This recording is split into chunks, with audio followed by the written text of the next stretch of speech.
విప్లవాత్మక కట్టడాలు కట్టిన వాటి బిల్డింగ్ల యజమానుల గుండెల్లో రైళ్లు పరిగెడుతున్నాయి. ఇప్పుడు వాళ్ళంతా భయంలో ఆందోళనలో ఉన్నారు. నిన్న ఎన్కన్వెన్షన్ ను కూల్చివేసింది హైడ్రా. మరి ఇవాళ ఎవరు? ఇవాళ పల్లా విద్యా సంస్థలను కూల్చివేసే అవకాశం ఉందని చెప్తున్నారు. పల్లా విద్యా సంస్థలు ఇప్పుడు హైడ్రా టార్గెట్లో ఉన్నాయి. నాదం చెరువు బఫర్ జోన్లో పల్లా కాలేజీ భవనాలు నిర్మించారు అని గుర్తించారు.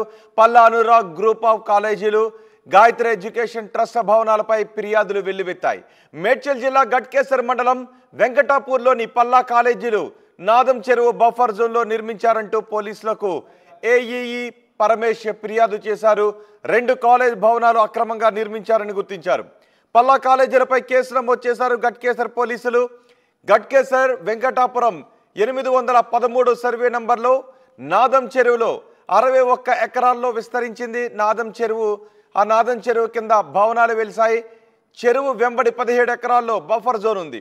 అనురాగ్ గాయత్రి ట్రస్ట్ నిర్మాణాలకు అన్ని రకాల అనుమతులు ఉన్నాయని పల్లా రాజేశ్వర్ రెడ్డి చెప్తున్నారు. అయితే పల్లా రాజేశ్వర్ రెడ్డికి చెందిన విద్యా సంస్థల్లో కొన్ని భవనాలు ఈ బఫర్ జోన్లో ఉన్నాయి అంటూ ఫిర్యాదులు వెల్లువెత్తాయి. దీంతో కేసులు కూడా నమోదు చేశారు.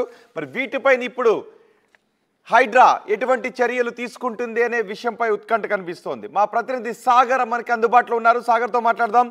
సాగర్, పల్లా రాజేశ్వర్ రెడ్డికి చెందిన విద్యా సంస్థల భవనాలు బఫర్ జోన్లో ఉన్నాయి, నాదం చెరువు బఫర్ జోన్లు అంటూ ఫిర్యాదులు వచ్చాయి. దీనిపైన హైడ్రా ఎటువంటి చర్యలు తీసుకోబోతోంది? అలాగే పల్లా రాజేశ్వర్ రెడ్డి కూడా ఏమైనా రియాక్ట్ అయ్యారా? ఎస్ రోహిత్, మనం ప్రస్తుతం చూసుకుంటే బీఆర్ఎస్ ఎమ్మెల్యే పల్లా రాజేశ్వర్ రెడ్డికి సంబంధించినటువంటి అనురాగ్ యూనివర్సిటీ, గాయత్రి ఎడ్యుకేషనల్ సొసైటీలకు సంబంధించి అక్రమ నిర్మాణాలు, చెరువుకు సంబంధించినటువంటి ఆ నాదం స్థానికంగా గట్కేసర్ మండలం నాదం చెరువుకు సంబంధించినటువంటి బఫర్ జోన్ లో నిర్మాణాలు జరిగాయంటూ ఇప్పటికీ ఇరిగేషన్ అధికారులు 2 రోజుల క్రితం పోలీసులకు ఫిర్యాదు చేయడం జరిగింది. స్థానిక పోచారం ఐటీ కారిడార్ పోలీసులు పల్లా రాజేశ్వర్ రెడ్డికి సంబంధించినటువంటి విశ్వవిద్యాలయాలపైన, యూనివర్సిటీలపైన కేసులు కూడా నమోదు చేయడం జరిగింది. అయితే దీంతో వెంటనే అప్రమత్తమైన హైడ్రా ఎలాంటి ముందస్తు చర్యలు, అంటే నిన్న మొన్న పరిణామాలు చూసుకుంటే హైడ్రా దూకుడు పెంచిన నేపథ్యంలో అక్రమ నిర్మాణాలు కూలిపోతాయంటూ వాళ్ళు ముందే ఊహించి దీనిపైన వాళ్ళు కోర్టును, పల్లా రాజేశ్వర్ రెడ్డి కోర్టును ఆశ్రయించడం జరిగింది. హైకోర్టులో నిన్న అత్యవసరంగా హౌస్ మోషన్ పిటిషన్ దాఖలు చేయడం జరిగింది. దీనిపైన కోర్టు మాత్రం నిబంధనలు ఉల్లంఘించారా లేదా అని వెరిఫై చేయండి, డాక్యుమెంట్స్ అన్ని వెరిఫై చేసిన తర్వాత చర్యలు తీసుకోవచ్చు అని చెప్పి స్పష్టం చేసినట్టుగా తెలుస్తుంది. అయితే ఈ నేపథ్యంలో పల్లా రాజేశ్వర్ రెడ్డి మాత్రం హైకోర్టుకు చెప్పిన విషయాలు, నేను నిబంధనలు ఉల్లంఘించలేదు, అనురాగ్ యూనివర్సిటీతో పాటు గాయత్రి ఎడ్యుకేషనల్ సొసైటీకి సంబంధించిన నిర్మాణాలను నేను స్థానికంగా అన్ని అనుమతులు తీసుకొని నిర్మించానని చెప్పిన నేపథ్యంలో హైకోర్టు మాత్రం, అంటే ప్రభుత్వ న్యాయవాది మాత్రం దీనికి సంబంధించినటువంటి బఫర్ జోన్ లో ఖచ్చితంగా నిర్మాణాలు జరిగాయి, స్థానిక ఇరిగేషన్ అధికారులు దానిపైన పూర్తి రిపోర్ట్ ను కూడా ఇవ్వడం జరిగింది. సో ఖచ్చితంగా నిర్మాణాలు జరిగాయంటూ హైకోర్టుకు వినిపించిన నేపథ్యంలో కోర్టు దీనిపైన పూర్తి న్యాయపరంగా లేదంటే ఈ డాక్యుమెంట్స్ అన్ని వెరిఫై చేసిన తర్వాత నిబంధనల ఉల్లంఘన జరిగిందా లేదా అన్నది వివరాలను వెరిఫై చేసిన అనంతరం చర్యలు తీసుకోవచ్చు. అంటే గతంలో మనం జన్వాడ ఫామ్ హౌస్ కేసులో కూడా హైకోర్టు ఈ విధంగానే తీర్పు ఇవ్వడం జరిగింది. అంటే అక్కడ జీవో 99 ప్రకారం ఎలాంటి చర్యలైనా తీసుకోవచ్చు అని చెప్పిన నేపథ్యంలో సేమ్ ఇదే కేసులో కూడా హైకోర్టు చెప్పిన ప్రకారం వివరాలు, అంటే అక్కడ స్థానికంగా అనురాగ్ యూనివర్సిటీ, గాయత్రి ఎడ్యుకేషన్ సొసైటీకి సంబంధించిన నిర్మాణాల యొక్క డాక్యుమెంట్స్ అన్ని పరిశీలించిన అనంతరం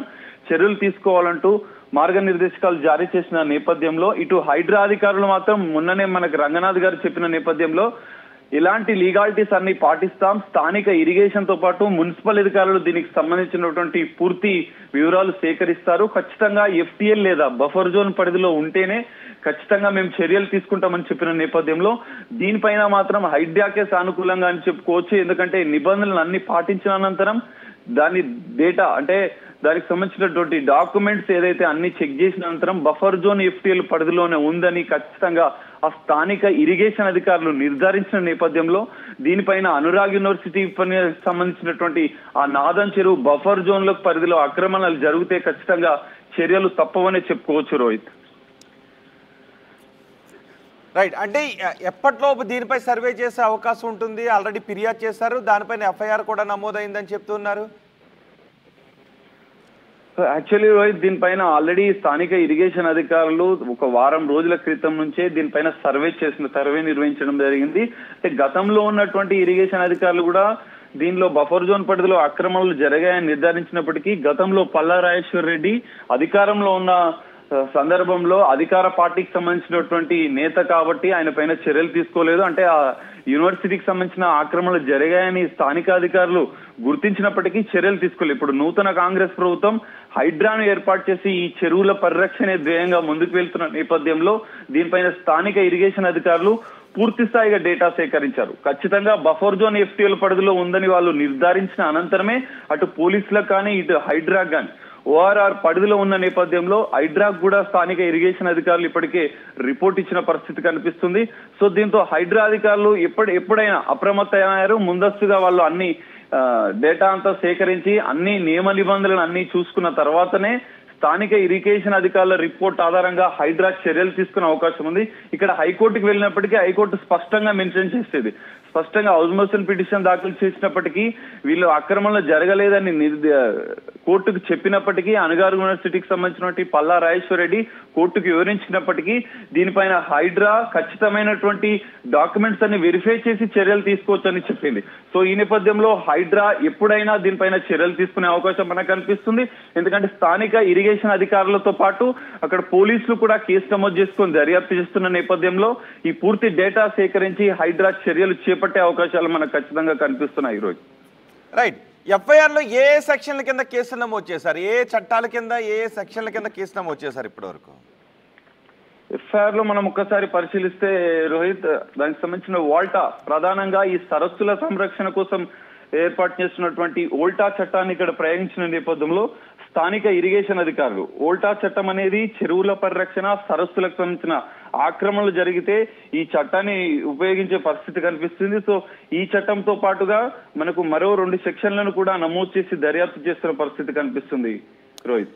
రైట్ సాగర్, గాయత్రి విద్యా సంస్థల పైన అలాగే అనురాగ్ గ్రూప్ ఆఫ్ ఇన్స్టిట్యూషన్స్ పైన కేసులు నమోదయ్యాయి. అవి నాదన్ చెరువులో బఫర్ జోన్ను ఆక్రమించి కట్టారు అంటూ ఫిర్యాదులు వచ్చాయి. దీంతో కేసు కూడా నమోదు చేశారు. Paramesh, assistant executive engineer Paramesh ఈ ఫిర్యాదు చేశారు.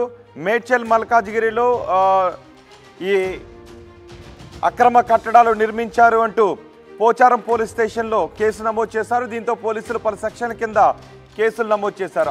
ఎఫ్ఐఆర్ కాపీ కూడా ఆర్టీవీ చేతిలో ఉంది. 329